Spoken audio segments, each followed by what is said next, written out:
Hola, es hora del café. De Café Coloquio Podcast. El mejor podcast de cultura, sociedad y misterio. Desde Medellín, Colombia para el mundo. Con Raúl Cortés y Mauricio Aguirre.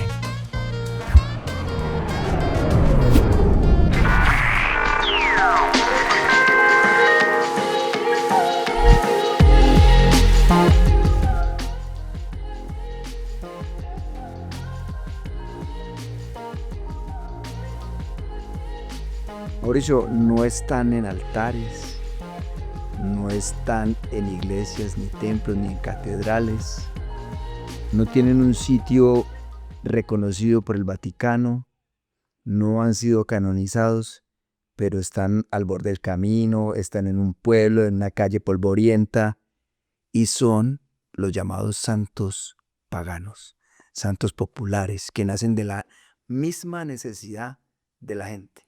Es el tema de hoy. Santos del pueblo.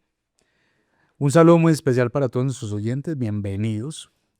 Un episodio que a mí personalmente me parece fascinante. Mucho. Me apasiona mucho por todo el misterio, por toda esa parte, digámoslo, secreta que hay detrás. Un poco oscura. De alguna manera oscura, pero también oscura en muchos casos, Raúl, porque han querido ensuciar.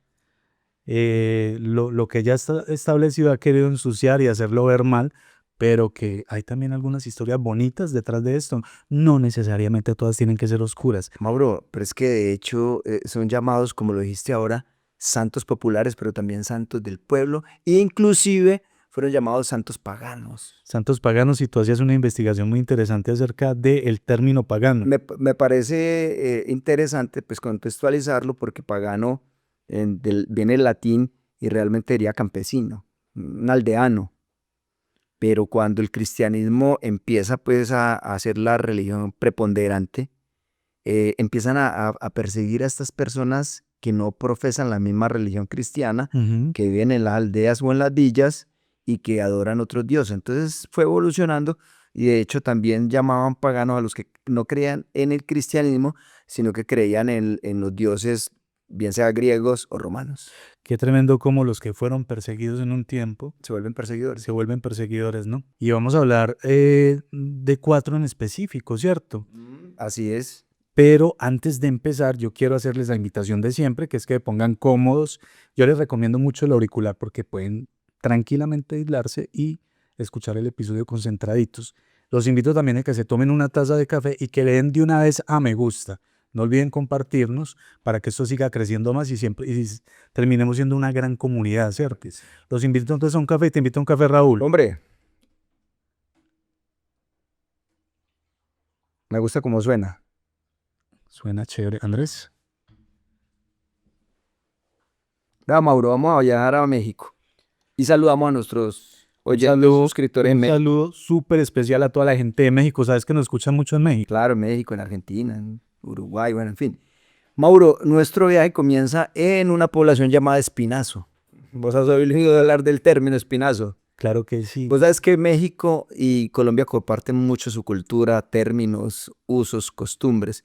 Bueno, hay un pueblo por allá en Nuevo León que pues, viene siendo la parte norte de México que se llama Espinazo. En Espinazo nace nuestro primer santo pagano popular del pueblo llamado el Niño Fidencio. Este personaje, pues muy joven, es de ascendencia como indígena. Resulta que el nombre completo de él es José Federico Cintora. Cintora o Cintora. Él muy joven empezó a mostrar dotes especiales. Resulta que se llama taumaturgo. ¿Sabes qué es la taumaturgia? La Que hacen milagros. Milagros, maravillas, prodigios. Uh-huh. Resulta que muy joven se empezó a descubrir en este niño, en este jovencito. Pero era como que era adolescente, ya. Y narran que era como muy callado, ¿no? Muy callado, muy introvertido. Entonces, muy silencioso. Vos lo acabaste de decir, era un personaje muy silencioso. Entonces, él empieza como a tener ese talento o ese don, que llamarían de pronto desde lo religioso don o talento de que él sanaba, pero de muy temprana edad, o sea, estamos hablando de temprana adolescencia, empieza a sanar, ¿con qué? Sanaba con sus manos, imponiendo las manos. Ponía las manos, haciendo rezos, era un hombre o un joven muy creyente, pero también sanaba con hierbas. Tenía preparados, sanaba con hierbas, sanaba imponiendo las manos, tenía sus métodos.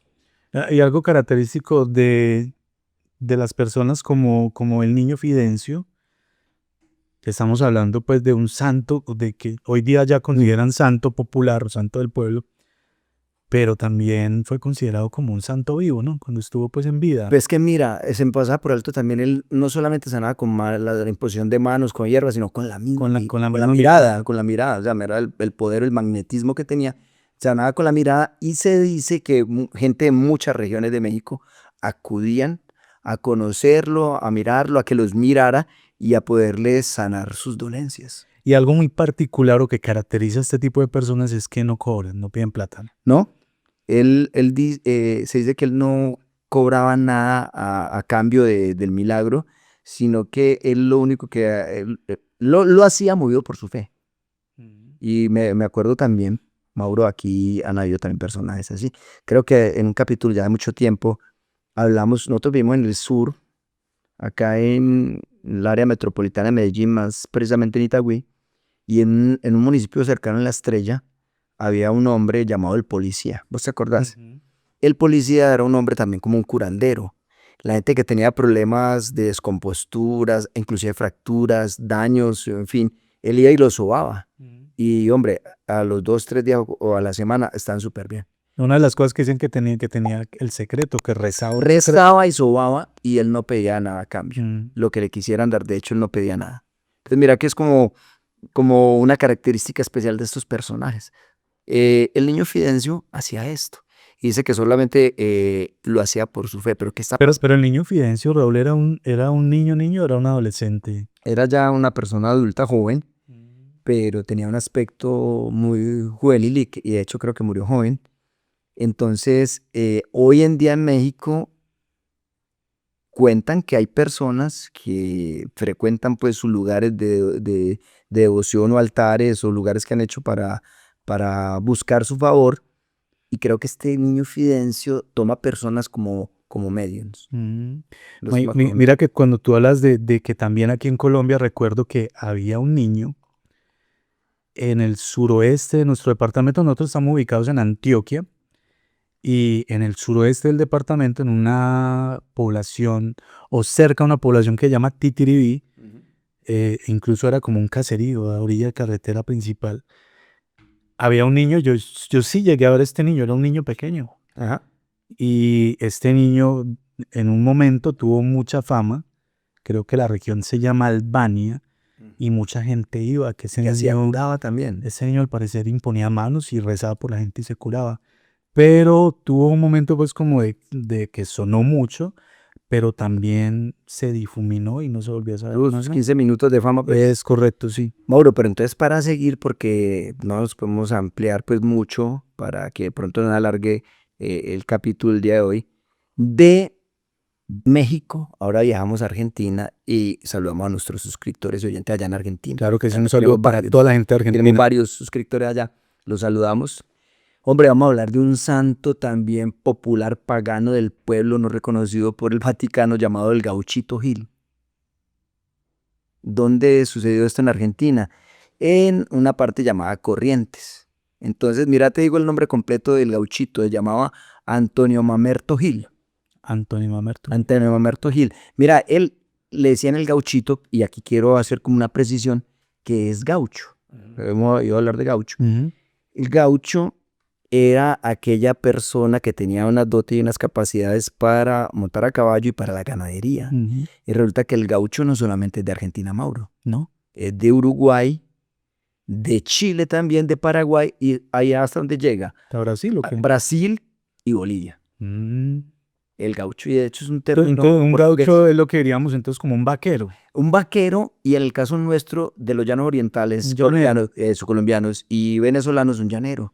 Un hombre que sabe bastante de campo, de montar a caballo, De arriarle el ganado, criar el ganado, de amarrarlo. de todo. ganadería, de marcarlo, de todo eso, pero ellos tenían como un atuendo también Sí, claro. de Argentina, y era pues su pañoleta aquí roja, su pantalón bombacho, los pintan pues mucho, los muestran con su camiseta blanca, sombrero, Gente que se caracteriza porque es muy fuerte, es que fuerte, es que ese regio. trabajo es duro, ese Sí, trabajo es claro, muy complejo. Entonces, en ese contexto, vamos a hablar de el Gauchito Gil. Bueno, entonces este man, ¿quién era? Bueno, este tipo era una especie de Robin Hood. Mm.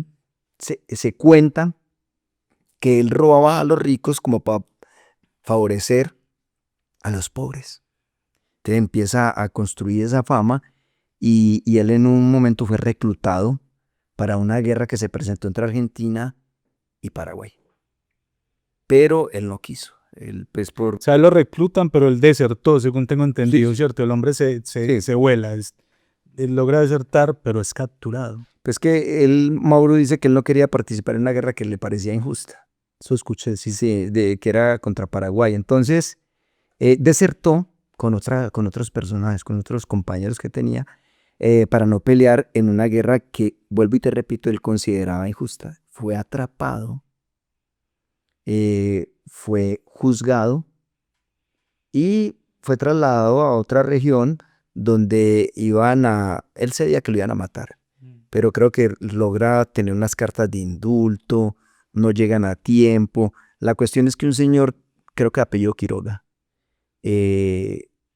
lo ajustician, lo matan, pero él antes de morir dice algo muy llamativo y le dice a su verdugo, señor Quiroga, que cuando él muera, que pida por la sangre de él como inocente de que su niño se sane, como así, pues el verdugo no entendía. Pero ahorita que cuando matan al Gauchito Gil y este señor llega a su casa, se da cuenta que el hijo está enfermo, con una fiebre altísima, y dice que no tiene posibilidades de que se salve. Él se acuerda lo que le dijo el Gauchito Gil y cuentan pues que él hace una plegaria invocando la sangre inocente del Gauchito Gil, que su hijo sea curado y se sana.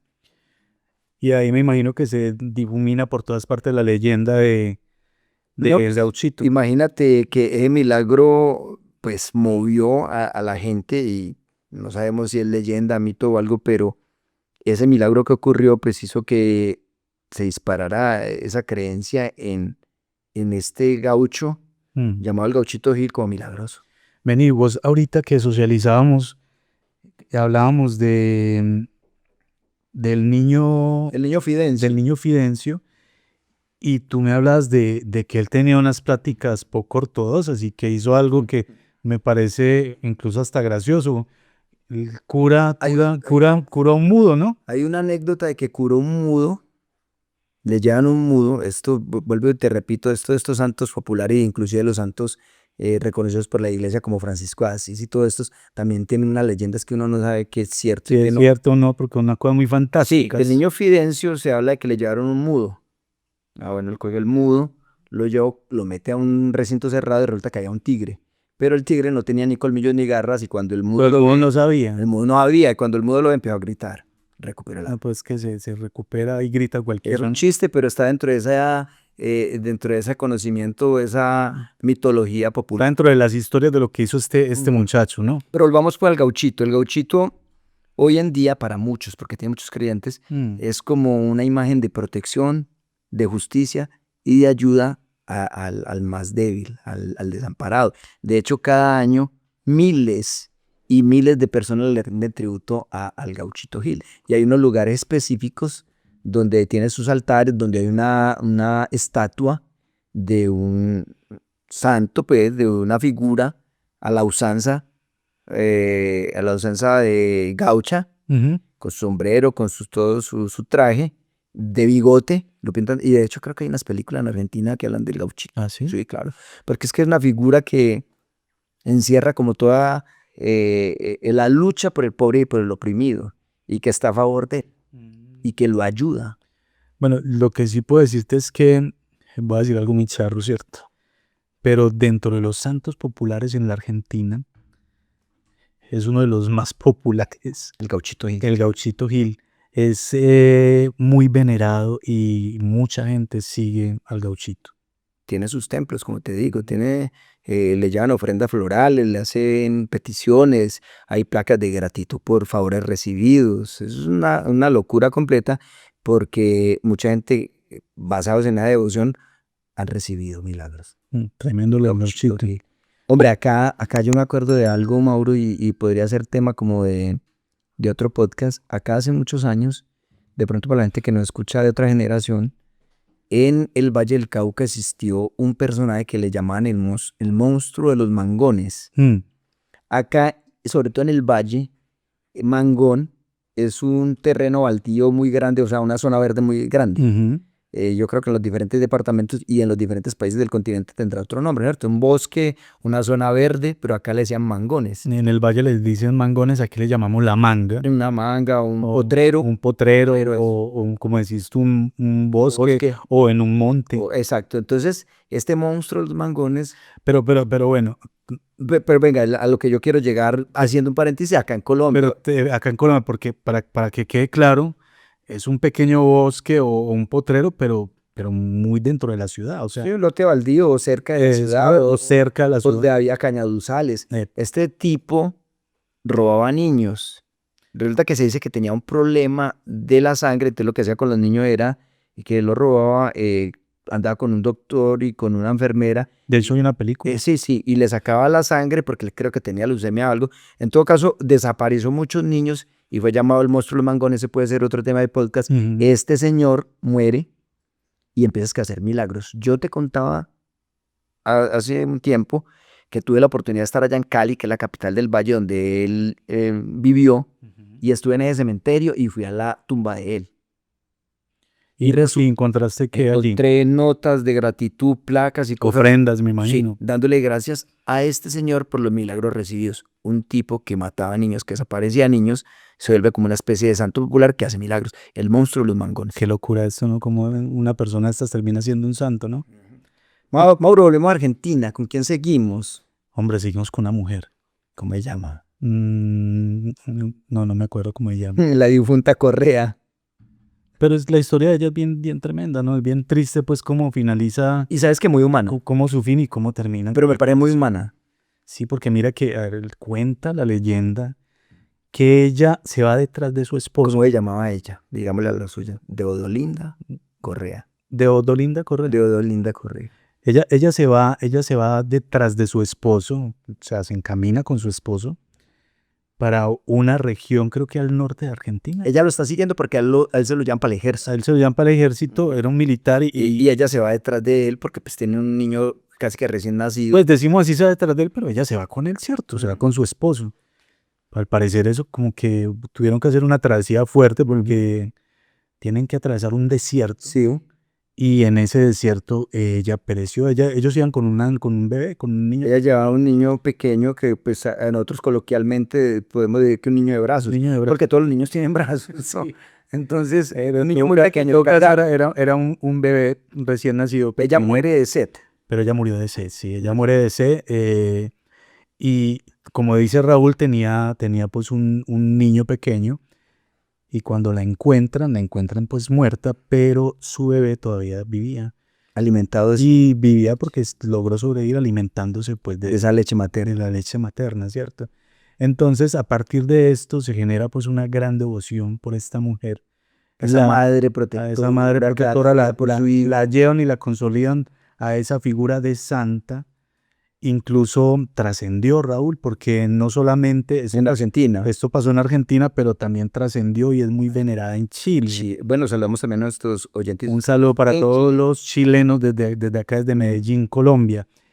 Y resulta que una de las características que tiene el culto a esta santa es que los viajeros o camioneros en los lugares que tienen altares o lugares de adoración que le tienen, le llevan como ofrenda botellas de agua para que ninguna otra madre vuelva a morir de sed.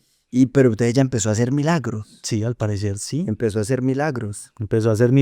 Y al parecer hay muchos testimonios que tiene la gente tanto de Chile como de Argentina. Bueno, y un dato importante es que la devoción a la difunta Correa llegó a Chile en 1975.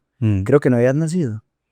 No, yo soy más reciente, o sea, no tan viejito. Bueno, entonces la difunta Correa, yo creo que la figura de una madre protectora, la madre que da la vida por sus hijos, ¿no es cierto? Que no le importa, ella, como hemos aprendido aquí en Latinoamérica, yo escuchaba a mi mamá Ujú.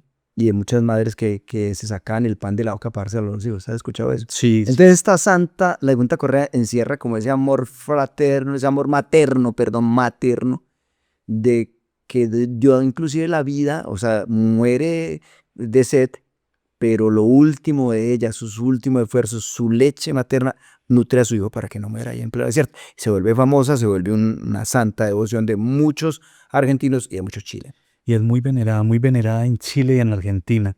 Pues yo la verdad nunca había oído hablar de ella. Hombre, es que hay muchos santos que de este tipo, inclusive hay una en Argentina de él y algo así, una cantante de cumbia, los argentinos que nos están viendo saben, ella muere en un accidente automovilístico haciendo una gira para cantar o algo así, y esta mujer también empieza a hacer milagros. Es más, para no alargarnos mucho y no ir muy lejos también, Maradona, hay una iglesia de Maradona, hay gente que dice que Maradona hace milagros y Maradona es, yo diría que es un santo oye, que está entrando a esta lista de los santos paganos y aquí también tenemos uno que tú me contabas como algo desafortunado. Ahora cuando entremos al último, para no alargarlo, que yo creo que ahí vos sos más experto, pasamos de Argentina, nos vamos para México. Nos devolvemos para México. Nos vamos para Sinaloa, hermano. Pero es que mira que es bien interesante cuando, y yo te decía que este tema es fascinante, Raúl, en verdad es fascinante, Culiacán, no. porque hablamos de estos santos populares, de estos santos Pagano. que surgen del pueblo, que son paganos, que ya Raúl acaba de decirnos a nosotros que lo que quiere decir pagano es campesino o esa persona de la villa, ¿cierto?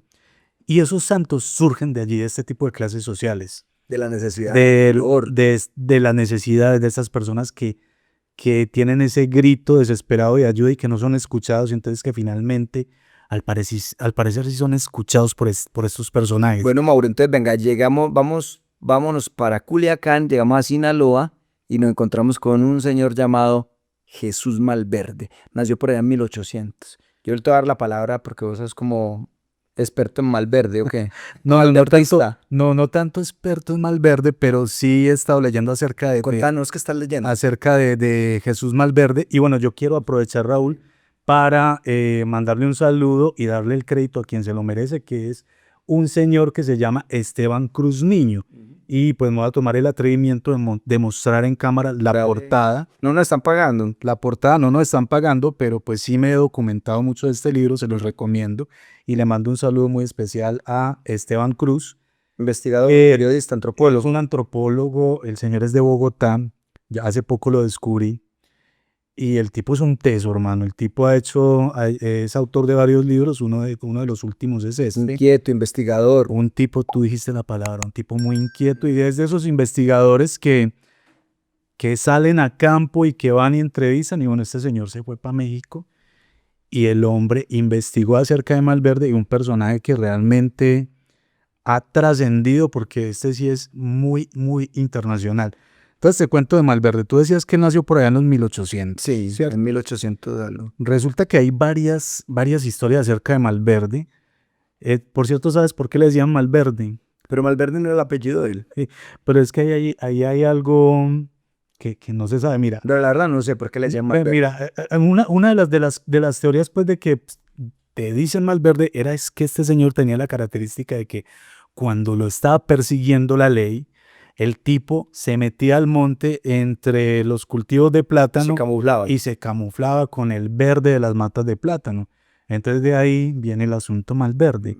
Creí que era el apellido. Pero por allá en 1888 resulta que encontraron una partida o un acta de nacimiento donde dicen que nació un joven que fue bautizado como Jesús Malverde.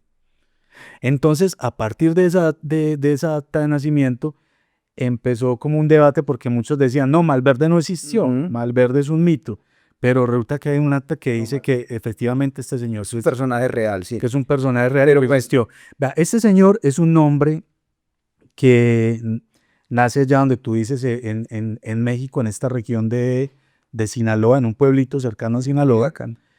Y era hijo de dos padres muy humildes, muy pobres que trabajan en la minería.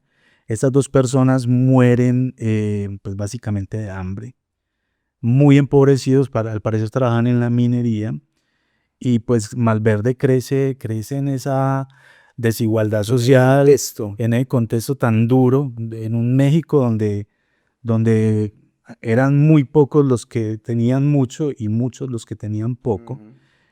Y él finalmente decide irse por los caminos de volverse asaltante, bandolero. Es que yo tengo entendido, ahora, verdad que te interrumpa, que Malverde era tenido como un bandido generoso. De hecho, manejaban la figura de Malverde como lo del Gauchito Gil, que era una especie de Robin Hood, Sí, que le quitaba a los ricos para darle a los pobres. sí, de hecho dicen que el tipo atracaba hacendados, incluso diligencias, por decirlo de alguna manera, gente que tenía almacenes como joyerías, y lo que hacía era que lo que dicen que hacía el tipo era que él robaba a estas personas y repartía el botín entre los enteros, es cierto. Ahora, no es que fuera una perita en dulce tampoco, él No era parecía el hombre era bandido, un bandido. pero tenía la característica de que el hombre repartía también con la gente pobre. Pero la historia de Malverde es bien tremenda porque, bueno, el hombre, hay un día muy especial para Malverde y es el 3 de mayo. El 3 de mayo, Ya casi. el 3 de mayo se celebra el Día de Malverde. Resulta que el 3 de mayo es la fecha en que el hombre muere. Y hay particularidades con la muerte de Malverde, Raúl, porque él muere por allá como en 1800, no, en 1900. No, yo creo que en 1800 algo. No, en 1900. Bueno. O en 1810. Bueno, en todo caso, la independencia de México, la Revolución Mexicana empieza por allá como en 1910. Vamos hablando de Zapata, de Ajá. Panilla. Y Malverde muere un año antes de que se desatara esa revolución. Listo, o sea, a principios de 1900. Es pues. correcto. Entonces el hombre tiene pues la característica esa de que es un bandolero que es conocido como el Robin Hood, pues mexicano, ¿cierto? Mexicano.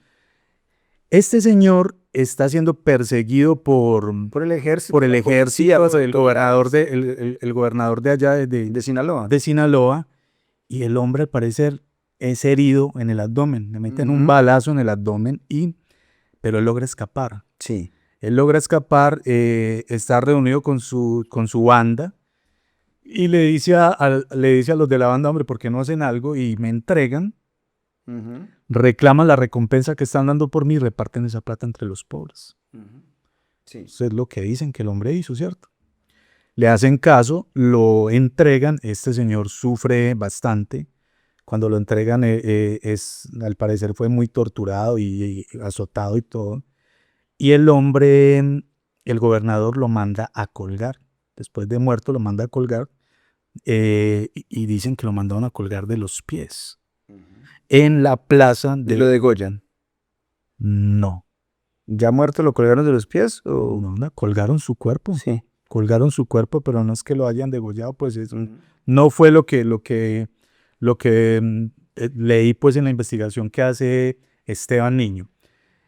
Resulta que el hombre mandan a colgar su cuerpo en la plaza de los pies con la orden explícita de que ese cuerpo no podían bajarlo de ahí. Entonces pasan los días, el cuerpo de Malverde cae pues en estado de descomposición, la orden era no bajarlo de ahí y el hombre empieza a caerse a pedacitos, ¿cierto? Entonces como la gente lo quería tanto, Raúl, y no podían recogerlo para darle cristiana sepultura, lo que hacía la gente es que le tiraba una piedrita. Le tiraba piedritas a cada trozo del cuerpo de Malverde que caía.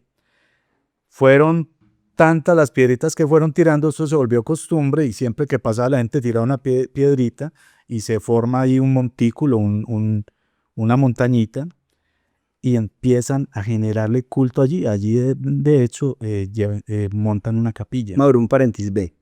Yo crecí con la siguiente, con el siguiente ritual que se hacía, y era que nosotros llegamos a vivir en el Valle del Cauca. Yo creo que por acá en Antioquia se daba, y cuando uno estaba en las afueras de la ciudad que había campo, uno veía una cruz, Sí. Y resulta que decían que en esa cruz es porque ahí cayó alguien que mataron, murió O un accidente. o accidente o lo mataron y ahí hay una cruz. Creo que todavía en los caminos. En ese tiempo que yo era un joven imberbe, También me era un también me tocó la práctica de la que vas a hablar. uno pasaba, cogía una piedrita, me acordaste, me hiciste acordar con lo que estás contando, y la tiraba. Según yo aprendí, esa piedrita que vos tirabas ahí a ese rumbo donde estaba la cruz, donde murió alguien, era como un Padre Nuestro por el alma de esa persona. Algo parecido a lo que estás contando, Manuel. Bueno, en el caso de Malverde la piedra, Raúl, era para tapar el pedacito que, que se había caído a Pero Malverde. mira que tanto de pronto nos ha podido llegar de allá, de esta práctica, o compartimos en común en toda la región, de que en el lugar donde cayó una persona muerta, el pasar y ver la cruz, tirar la piedra es como una señal de respeto, como levantar una plegaria, una oración por esa otra persona. Es que mira que el autor del libro que les hablaba ahorita, que es Esteban Niño, el tipo hace una reflexión muy interesante. El man dice, hombre, es que nosotros no deberíamos de sentirnos extranjeros en ningún lugar de Latinoamérica. O sea, Compartimos mucho de compartimos cultura. mucho, somos la misma gente. Incluso el hombre hace una reflexión con los mariachis mexicanos. De cómo pueden ver ustedes, por ejemplo, que hablemos de Colombia, ¿cierto? Aquí un mariachi es bienvenido y la gente cada rato ocupa los mariachis para una serenata. Y aquí adoran los mariachis. Está en Colombia, sí, total. O sea, parece que fueran de acá. No, y lo más curioso es que los cumpleaños, todos Todos los cumpleaños, mariachi. o sea, la cultura tanto el cine mexicano como la música mexicana, los mariachis, todo eso es algo que nosotros apreciamos mucho acá. Mauro, el pueblo como Pero tal. venga, decíamos, pues, Pero venga. no es como Malverde. Tengo yo entendido que este señor Malverde es el santo de los narcos. Ni Espera, ¿cómo hay esa transición? Tú que estuviste leyendo este libro, igual yo también me estuve dateando, ¿cómo es posible que en la iglesia, al parecer, donde él muere, tapan pues su cuerpo con las piedritas, ahí mismo se levanta, se erige un altar, una iglesia a este señor y por dentro está forrada de dólares verdes? No, pero es que la historia tiene más. Pero déjeme contar la historia porque es que eso tiene más carreta, hermano, y es muy bacana, mire. Resulta que el hombre, pues finalmente, como te dije, lo colgaron, empieza a caerse a pedacitos. Decía en una entrevista el autor del libro, se cae pues un pedacito, una oreja de Malverde, la gente tira una piedra, finalmente tapan los huesitos de Malverde y empiezan a rendirle culto a Malverde. Se forma un montículo de tantas piedritas. Y hay un momento, es que eso fue en plena plaza, hay un momento en que van a hacer un edificio, el edificio creo que en Palacio de Justicia o de Gobernación, y resulta que el morrito donde están los huesos de Malverde, donde habían hecho la pequeña capilla, había que quitarlo. Entonces aquí es donde viene uno de los misterios de Malverde, porque dicen, bueno, usted hay que quitarlo de acá porque acá vamos a hacer el edificio.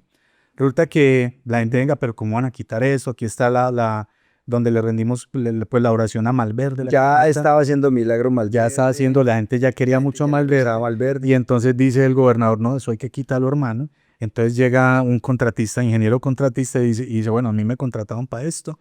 Entonces yo voy a demoler todo esto y de malas como un berraco. Esos son cuentos chinos que la gente que creen pendejadas en bobadas, entonces yo voy a tumbar esto.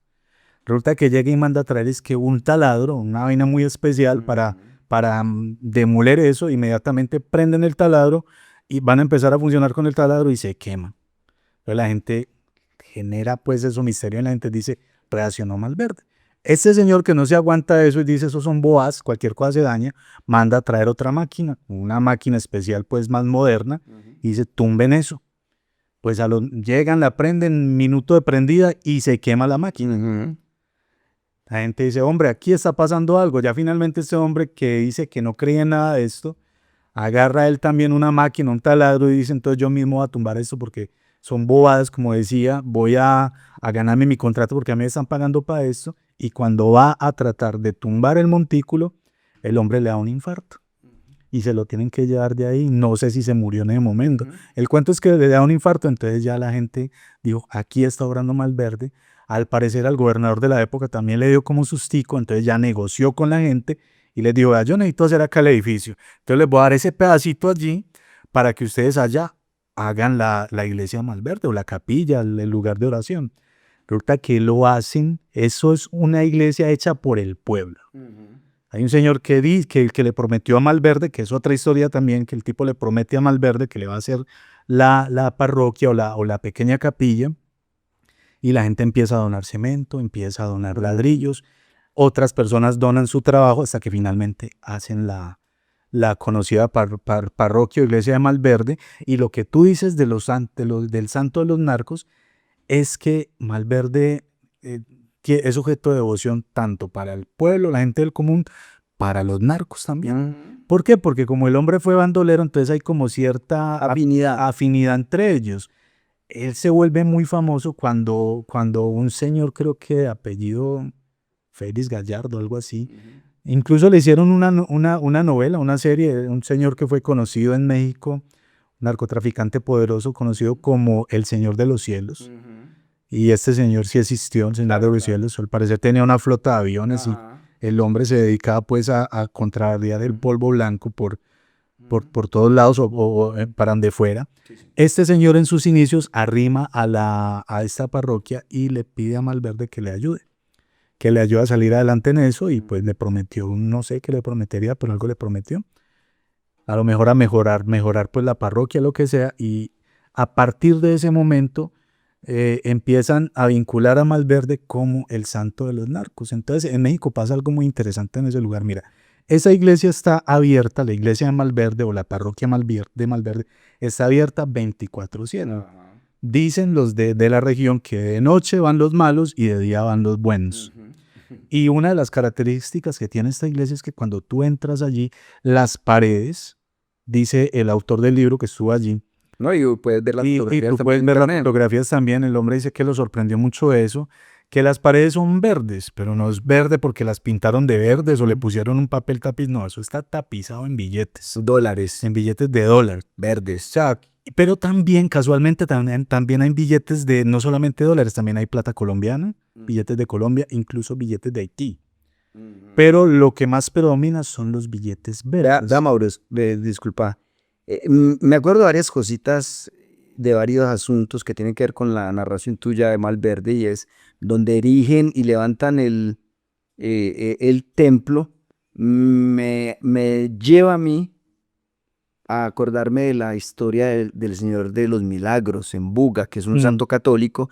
Una lavandera lo encuentra en la quebrada en Buga Valle, y dice que ese santo empieza a crecer en la parte donde en la casa de la lavandera, a tal punto que lo van a sacar, pareció lo que tú cuentas, para llevarlo para la capilla principal en Buga, y no se deja, hasta que finalmente tienen que, en la casa de esta lavandera, levantar la catedral o la basílica hoy en día del Señor de los Milagros, algo parecido. Y lo otro que hablas de los billetes, aquí cerquita de Itagüí, en un municipio que se llama Sabaneta, en La Doctora había un estadero donde iban narcos, y curiosamente todavía hay vestigios que pegaban en las paredes, adivina. Billetes también. Billetes, sí señor. Entonces vea cómo relaciona todo y cómo tiene relación lo que tú decías, bueno, que toda esta zona de Latinoamérica es como si fuéramos un solo pueblo. Y también pues que ha habido pues una relación muy cercana entre esos narcos colombianos y mexicanos también. Entonces, pues algo se... Son negocios desafortunados. Sí, negocios desafortunados, y entre ellos algunas de esas experiencias y culturas se comparten, como también nosotros decíamos, compartimos y admiramos muchas cosas de México, y probablemente algunos mexicanos también admirarán y compartirán algunas de las nuestras, ¿cierto?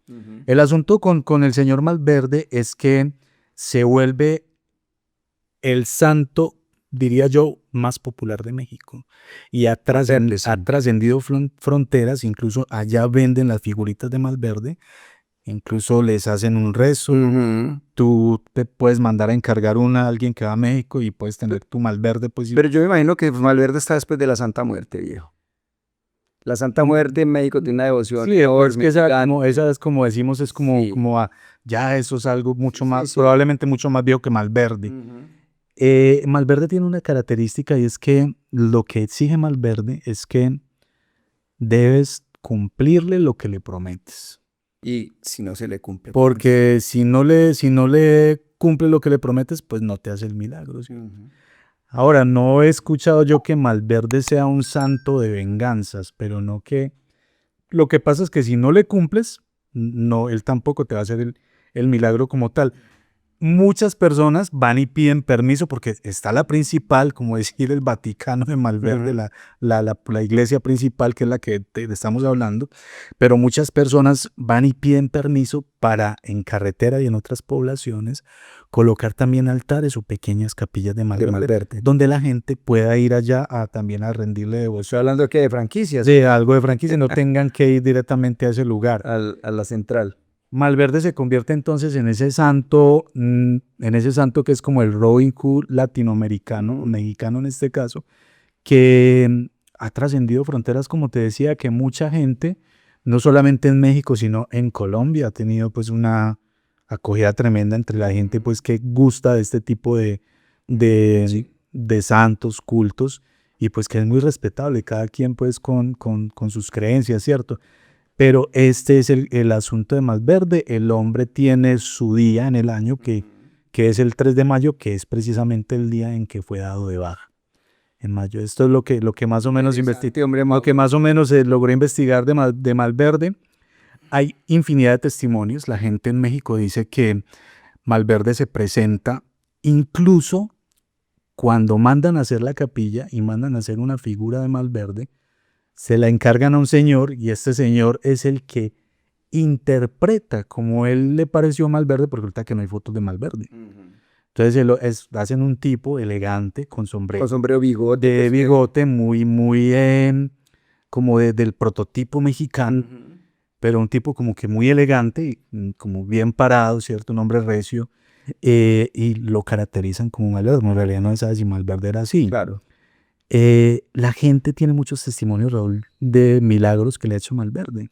De todas formas, Mauro, lo que yo pienso es que detrás de todos estos santos hay también mucho mito. Te decía yo ahora que sí, Francisco de Asís, San Juan de la Cruz, muchos de estos santos católicos, como de la estructura católica canonizados y todo, hay también mucho, por ejemplo, de Francisco de Asís, que era amigo de los animales, que un lobo que tenía atemorizado una aldea, él libera esa aldea y tiene contacto directo con el lobo y lo cambia. Y hay una serie de cosas, entonces nos movemos siempre entre la realidad y el mito. O sea, ¿qué tanto hay? No solamente de Malverde, estamos hablando del Gauchito Gil, del Niño Fidencio, de la difunta Correa, inclusive hay otro en México, ¿cómo es que se llama? ¿Juan Soldado? Juan Soldado, que también tiene una historia bien particular, Bueno, porque es que Juan Soldado es un tipo que fue acusado de violación. Entonces es muy tremendo como un tipo que es acusado de esto termina siendo un santo, haciendo milagros. Y es el santo de los migrantes. Venga, y no vayamos muy lejos. Aquí, ¿qué pasó en los primeros años? Yo no sé si todavía con Pablo Escobar. No, y todavía no. No dicen que hace milagros también. Hay gente que reza. Sobre todo la gente le pide ganarse la lotería. Y incluso por ahí sería tema para otro podcast también, porque es muy amplio. Y es que son una cantidad, hay muchas cosas. Es más, debemos hacer otro Claro, para ampliar más la cosa, porque es que esto tiene mucha tela de que cortar. Pero incluso dicen de un tipo que estuvo 24 horas al lado del cuerpo de Pablo Escobar.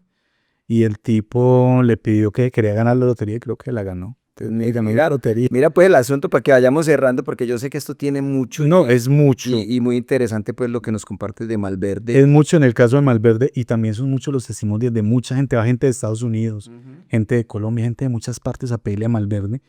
Incluso hay gente que va y le dice a Malverde que si le ayuda a pasar a la frontera y progresar en Estados Unidos, cuando estén bien establecidos, vuelven a pagar su promesa. Y la gente va y les preguntan a ustedes, no, fue que él me ayudó a pasar, entonces van y ponen el billetico allá. Bien tenaz eso, pero bueno, Mauro, para ir cerrando, yo llego a una conclusión de que no son santos canonizados, pero en cada vela, en cada ruego, en cada plegaria de estas personas, ellos viven y de alguna forma consuelan a estas personas o también alimentan esa necesidad que tienen de recibir un milagro o algo.